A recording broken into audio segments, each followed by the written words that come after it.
Hey everybody, this is Dr. Chris Dost. Welcome back to my series on Bible translations, and today we are continuing our discussion of unicorns in the Bible. In this series, we're not talking about unicorns themselves so much, rather we're talking about the history of the transmission of the Bible. Why is it that some translations feature the word unicorns while others don't? If you're reading a King James Bible, you will notice that unicorns occur multiple times in the Old Testament or the Hebrew Scriptures, whereas if you read, say, the English Standard Version, the ESV, you will not come across the term at all. So we're going to discover why this is the case over the course of the next few videos. Before we begin, however, please be sure to subscribe to the channel, click the bell below to be notified when I publish additional videos in this series, and please be sure to hit the like button. I really appreciate your support. All right, let's get started. So last time we looked at Numbers 23:22, where it says in the King James Version, God brought them out of Egypt. He hath, as it were, the strength of an unicorn. And we said there that obviously, as you can see from the text, that a unicorn represents strength. And it makes sense that in this text, an image of strength would be used because God's bringing the people of Israel out of Egypt is his mightiest act, one might say, in the whole story of the Hebrew Scriptures.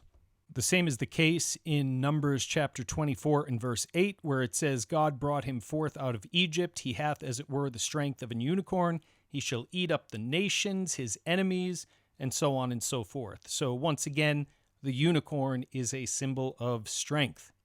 We also looked at Job 39:9, where it says, will the unicorn be willing to serve thee, or abide by thy crib? Canst thou bind the unicorn with his band in the furrow? So we see once again that the unicorn is a symbol of strength. It's an animal that can't be bound. Psalm 92:10 says, but my horn shalt thou exalt like the horn of an unicorn. I shall be anointed with fresh oil. And horn, not only in the Hebrew Scriptures, but in Greek literature as well, from ancient times, represents strength. Now, we said last time that the King James Version is not the earliest English version to use the translation unicorn. We see this in the Wycliffe Bible of the 14th century, 1395 in fact, where it says, God led him out of Egypt, whose strength is like an unicorn, and so on and so forth. And you can see on your screen Numbers 24:8 as well.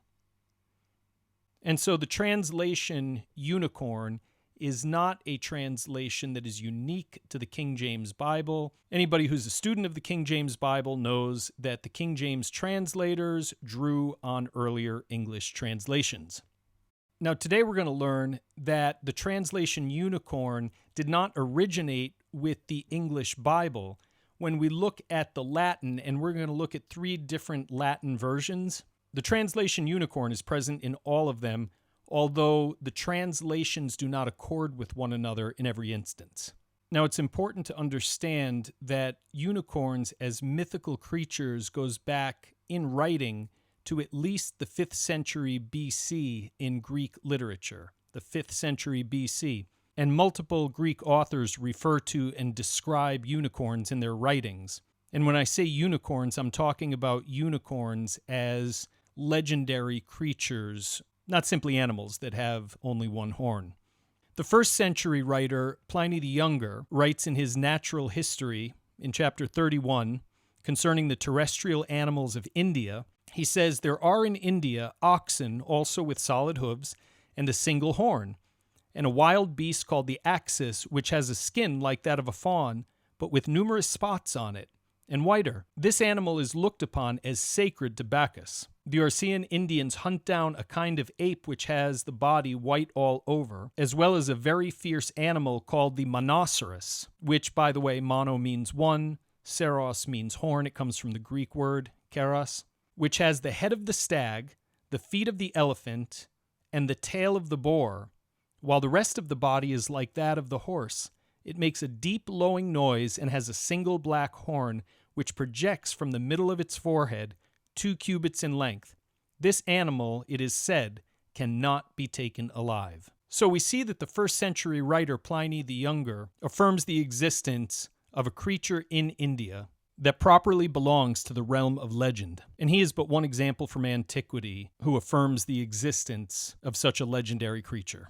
And this cultural background is necessary to understand when we come to the Latin translations of the Hebrew Scriptures.